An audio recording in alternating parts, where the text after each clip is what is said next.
Siapakah wali Allah itu?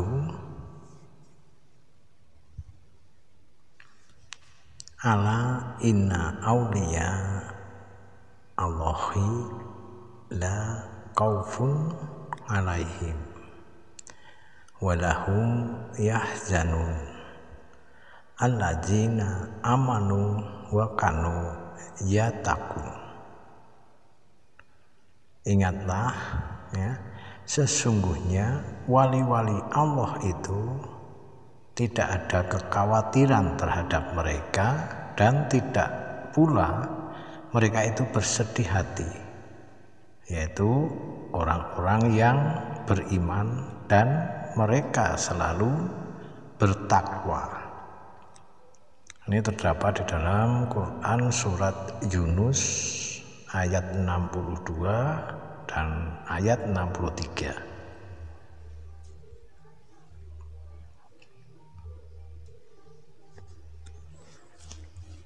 Bismillahirrahmanirrahim. Alhamdulillah wa syukurillah wassalatu ala rasulillah.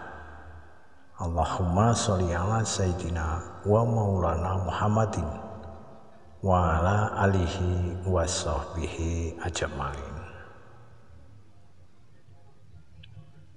Assalamualaikum warahmatullahi wabarakatuh.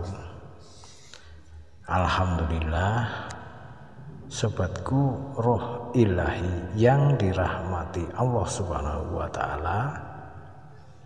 Pada kesempatan ini saya akan mengulas apa dan siapa sebenarnya wali Allah itu, juga mengenai karomahnya.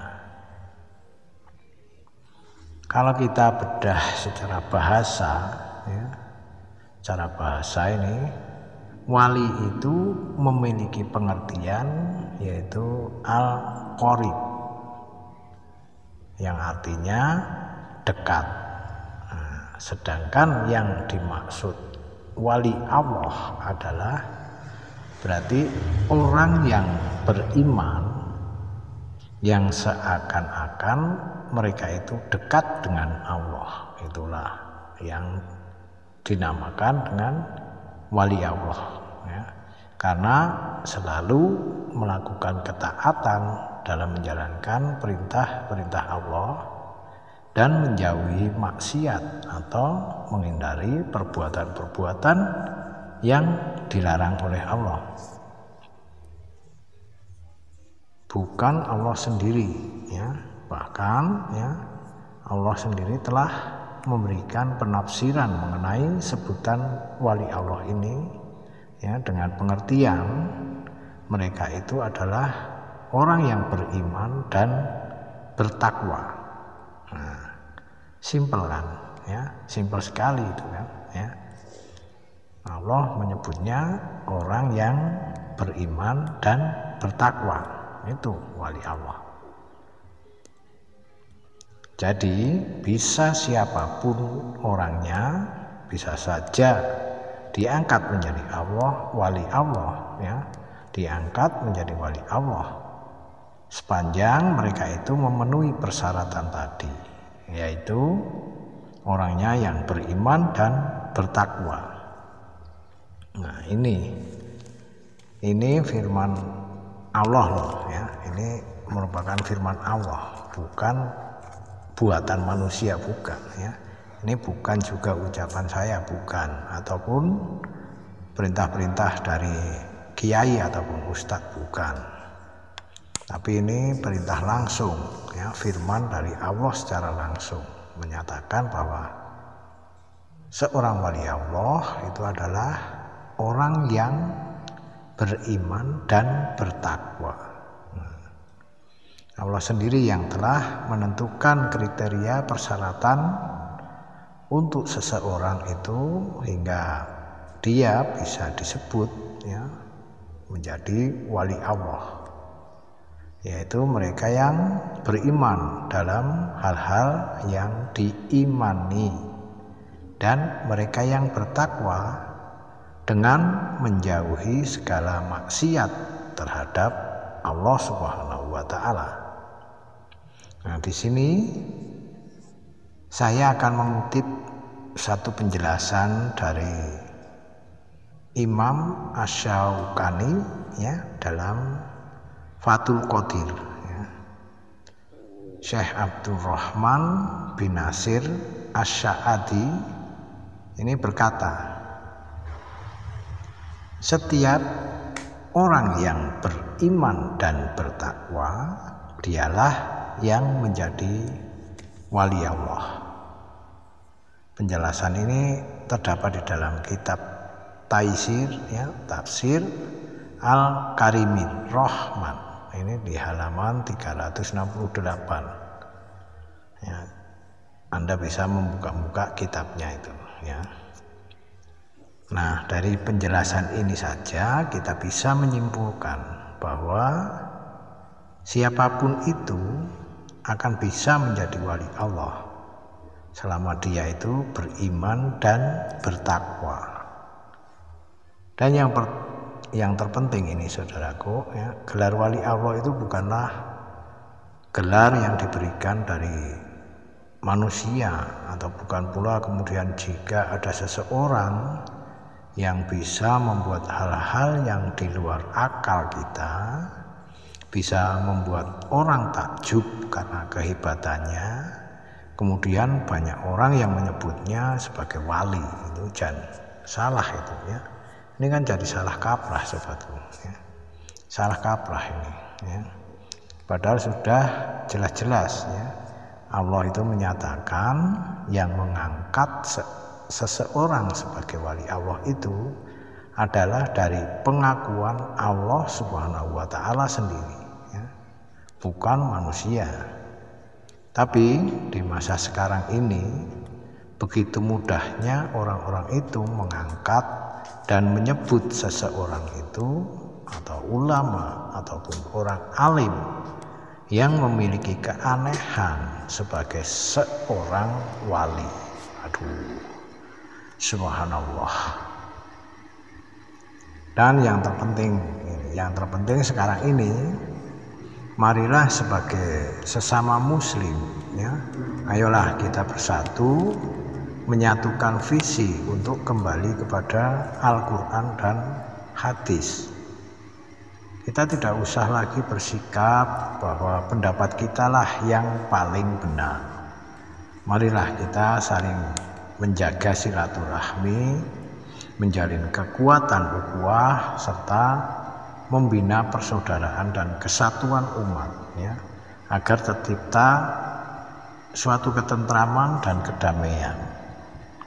Nah, baiklah sobatku ya, setelah kita memahami siapakah wali Allah itu, sekarang marilah kita untuk mencoba meluruskan tentang pengertian apa itu karomah ya. Nah, ini penting ini, karena wali Allah masih berhubungan dengan karomah. Nah, kita akan membahas karomah itu sekarang.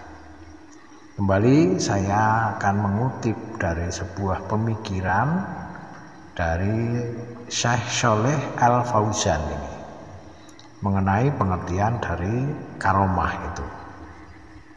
Sebenarnya apa dan bagaimana karomah itu bisa terjadi ya. Nah, hari ini saya akan mencoba untuk memberikan ulasan ya.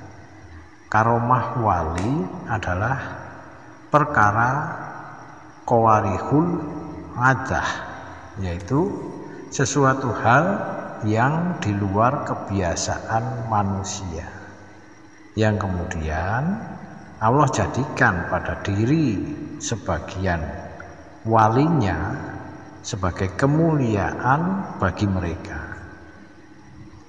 Jadi kalau kita pahami ya, kita bisa memahami di sini bahwa karomah itu sebenarnya murni pemberian dari Allah kepada hambanya yang dikehendaki ya. Bukan seperti zaman milenial sekarang ini, bukan ya. Karomah bisa diperjualbelikan ya, walaupun kalimatnya sebagai mahar. Hal ini lucu kan, ya kan? Lucu, mosok karomah bisa diperjualbelikan ya. Dan hal itu masih ada juga yang mau membelinya walaupun harganya cukup mahal. Nah, dari hal ini mungkin sudah menjadi hal yang wajar untuk masa sekarang ini, karena kehidupan di zaman sekarang ini, zaman milenial ini, menuntut kita menjalani hidup itu serba instan. Nah, itu harus disadari oleh sobat semua ya, terutama sobat Ruh Ilahi yang kebetulan menemukan konten ini ya, menemukan apa yang akan saya sampaikan ini. Itu alhamdulillah ya, bahwa karomah itu sebenarnya bukanlah sesuatu yang bisa diupayakan. Karomah bukanlah sesuatu yang bisa diupayakan, apalagi dengan niatan untuk dipertontonkan kepada orang lain. Itu jelas salah itu ya. Jika kita memang sudah benar-benar faham dan tahu bahwa karomah itu merupakan salah satu rahasia Allah, jadi ya janganlah kita sampai terjebak oleh opini-opini yang mengarahkan kita kepada kemusyrikan tersebut ya, karena itu musyrik ya. Dan karomah itu seringkali sifatnya tidak terduga loh ya, meskipun kadang ada riwayat yang menyebutkan ya, bahwa karomah itu datang setelah kita berdoa dengan khusyuk kepada Allah, berdoa yang cukup lama kepada Allah. Nah, itu ada yang meriwayatkan seperti itu, dan juga sifatnya itu tidak bisa berulang. Yang namanya karomah itu seperti kita mendapatkan keistimewaan. Keistimewaan itu tidak akan bisa berulang sobatku ya. Kadang hanya satu momen saja ya. Jadi jelas ya bahwa wali Allah itu bisa siapapun. Syaratnya mereka itu harus beriman dan bertakwa. Dan yang utama lagi, bahwasanya wali Allah itu adalah kehendak dan ketetapan dari Allah, bukan dari manusia, bukan ya. Nah, kemudian dari Allah memberikan yang namanya karomah kepada setiap wali-walinya. Nah, lalu sobatku ada yang mempertanyakan mungkin ya, mesti ada yang mempertanyakan kenapa ada orang yang bisa mempertontonkan sesuatu hal yang di luar nalar. Misalnya saja ya, ini dia bisa merubah kertas menjadi uang beneran ya, atau dia tidak mati atau terluka ketika ditusuk benda tajam ya. Itulah ya, meskipun secara dohirnya dia bukanlah orang yang alim, bahkan jarang sholat. Itu satu misal saja ya, bagaimana itu. Nah ini jadi kejadiannya, kalau kejadiannya itu seperti itu, ada dua kemungkinan ya. Ada dua kemungkinan, bisa jadi itu merupakan istidraj dari Allah ya, yaitu memang Allah itu sengaja memberikan suatu kehebatan atau kesaktian kepada seseorang. Sebenarnya dia itu tertipu dengan hal-hal itu. Itu memang kehendak dari Allah agar ya dosa-dosa mereka itu semakin banyak karena kesombongannya ya. Jika orang tersebut tidak segera menyadarinya dan segera kembali kepada perintah-perintah Allah ya. Namun bisa jadi juga hal itu merupakan bentuk dari bantuan jin ya, bisa itu dari bantuan kekuatan jin yang merasuk di dalam tubuh mereka. Jadi bisa saja dia bersekutu dengan jin, kemudian yang dia lakukan itu mendapat perlindungan dari bangsa-bangsa jin. Nah, ingat ya sobat, ingatlah ini.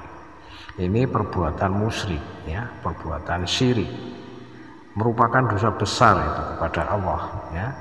Jadi janganlah sampai kita tertipu oleh gemerlapnya dunia ini, ya.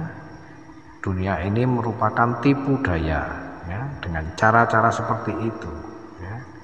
Wallahu alam bishawab.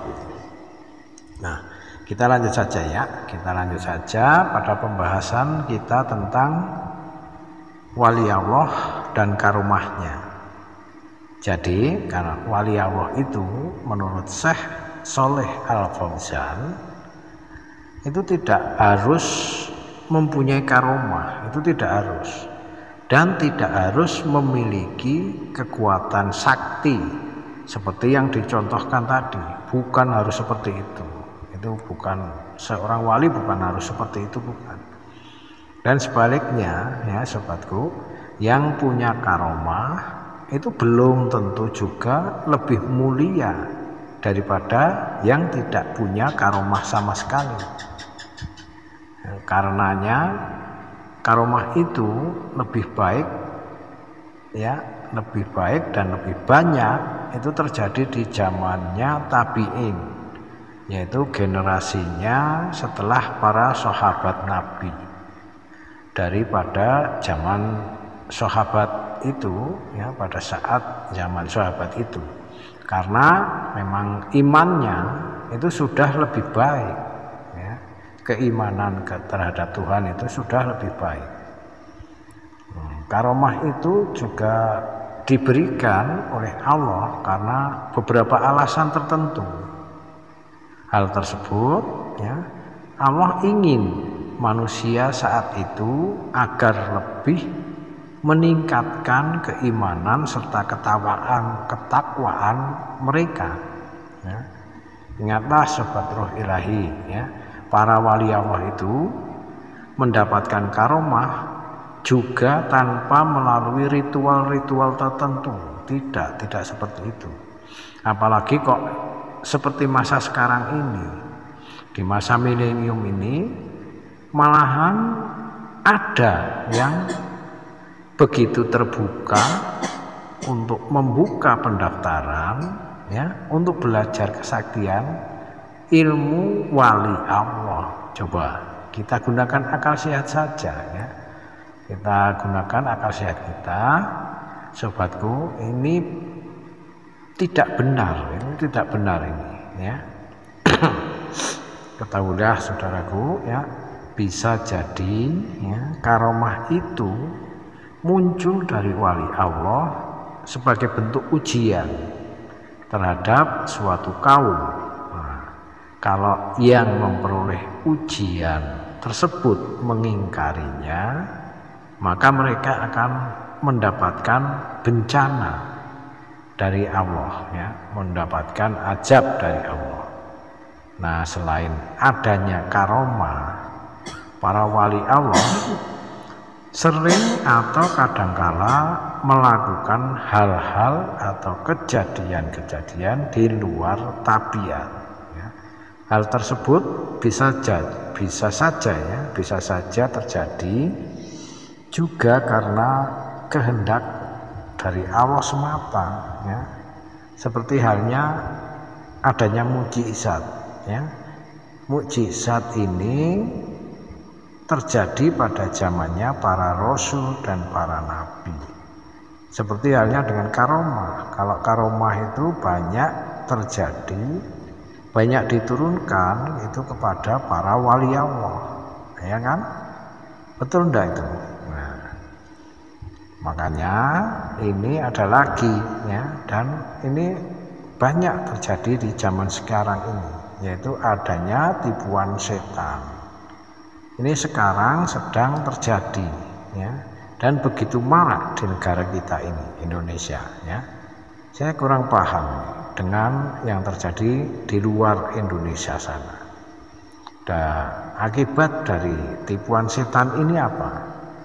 Ya, pada akhirnya banyak sekarang ini bermunculan wali-wali setan, ya. Munculnya banyak wali-wali setan, yaitu dukun yang banyak bermunculan kemudian berkedok menjadi seorang ustadz, ya. Itu banyak sekali sekarang ini, di masa sekarang ini. Tapi beneran ada itu sebenarnya, karomah Allah itu beneran ada, saudaraku, ya. Saya ambil beberapa contoh saja ini dari kisah-kisah karomah yang begitu sahih, ya. Sahih ini kisahnya ini, ya. Kisah ini sudah sering kali, mungkin ratusan atau ribuan kali ini digunakan untuk bahan ketika seorang ustadz atau seorang kiai itu sedang khutbah, itu sering kali ini. Yaitu karomah yang pertama ini, yaitu sebuah kisah, ya. Kisahnya Ashabul Kahfi, ya. Pasti sobat sudah pernah ini mendengarnya, yaitu kisahnya beberapa pemuda yang beratus-ratus tahun tertidur di dalam sebuah gua, ya. Karena dia menghindari kejaran dari pasukan kerajaan yang akan membunuhnya, dan Allah berkehendak itu menidurkan mereka di dalam gua hingga mereka selamat, ya. Menidurkan selama beratus-ratus tahun, itu berkat karomah dari Allah. Nah, kisah karomah selanjutnya yang kedua ini, yaitu kisahnya Raja Zulkarnain. Raja Zulkarnain ini sangat terkenal sakti, ya, dan mendapatkan karomah dari Allah. Itu dia bisa mengurung Ya'juj dan Ma'juj. Itu yang diceritakan beberapa hadis. Ya'juj dan Ma'juj ini nantinya akan muncul memerangi manusia itu pada masa-masa akhir zaman, ya. Ini Ya'juj dan Ma'juj ini. Kemudian kisah karomah yang ketiga, bisa saya contohkan kisah karomah yang ketiga ini, kisah istimewanya Siti Maryam, ya. Maryam yang mendapatkan makanan di sisihnya, dan saat itu dia bisa hamil tanpa suami. Nah, itu juga merupakan karomah dari Allah, ya. Nah, kemudian ini karomah yang keempat yang bisa kita ambil sebagai contoh, ya. Kisah dari Khalid bin Walid. Nah, saat itu dia meminum racun, tetapi racun tersebut tidak membahayakan sama sekali, tidak mempengaruhi dia dan tidak membunuhnya. Racun yang begitu ganas diminum tapi tidak membunuhnya. Hal tersebut dilakukannya itu sebagai syarat, ya, agar benteng musuh itu bisa terbuka.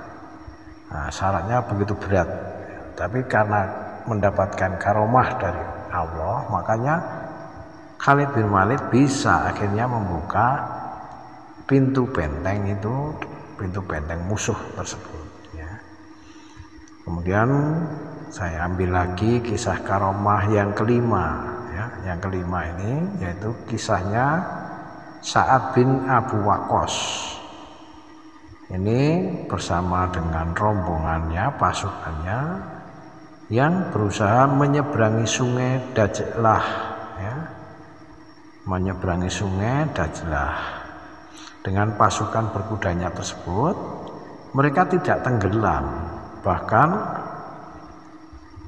segerombolan pasukan tersebut bersama dengan Sa'ad bin Abu Waqqas ini seperti berjalan di atas daratan saja, bukan di dalam air sungai ya, seperti berjalan di atas daratan. Nah, sobatku, itulah beberapa gambaran yang bisa saya bagikan untuk mencerahkan pikiran kita agar begitu memahami arti dari wali Allah dan karomah ya. Karena memang ini sangat mendasar sebenarnya ya. Nah, semoga apa yang saya uraikan ini bisa menambah pengetahuan kita sebagai seorang muslim, dan yang utama agar kita semua selalu menjaga keimanan, keislaman serta ukhuwah, agar tercipta kedamaian dan ketentraman pada umat muslim utamanya ya. Demikian Sobat Ruh Ilahi uraian yang saya sampaikan, semoga bermanfaat dan menjadi jalan menuju kepada kesatuan dan persatuan umat. Wabillahi taufik wal hidayah. Wassalamualaikum warahmatullahi wabarakatuh.